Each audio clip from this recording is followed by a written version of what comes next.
ഇമാം റളിയല്ലാഹു അൻഹു പറയുന്നു, ബാപ്പയാണ് ഒരു കുട്ടിയിൽ നിന്ന് തെറ്റ് കാണുന്നതെങ്കിൽ, ഉമ്മയാണ് ഒരു കുട്ടിയിൽ നിന്ന് തെറ്റ് കാണുന്നതെങ്കിൽ, ബാപ്പ കണ്ട തെറ്റ് ഉമ്മാനോട് പറയാതെ ബാപ്പ അത് തിരുത്തിയിട്ട് കുട്ടിയെ നന്നാക്കണം.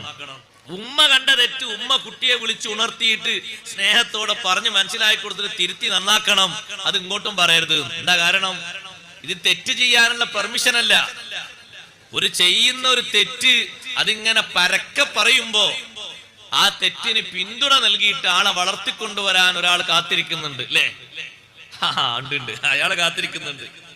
അയാൾ പറയും, മുസാലിമാവതങ്ങൾ പറയുന്നു, തെറ്റ് ചെയ്ത ആളെ തെറ്റുകാരനായിട്ട് മുദ്ര കുത്തുന്ന സമയത്ത് അയാളെ കൂടെ ഏറ്റവും കൂടുതൽ അടുപ്പം പ്രാപിച്ചുകൊണ്ടുണ്ടാകുന്നത് ശൈത്താനാണ്. അവൻ പറയും, നിന്നെ ഏതായാലും അങ്ങനെ മുദ്ര കുത്തിയില്ലേ, ഇനി നിനക്ക് രക്ഷയില്ല, നീ അങ്ങനെ തന്നെ ആയിക്കോ എന്ന് പറയും.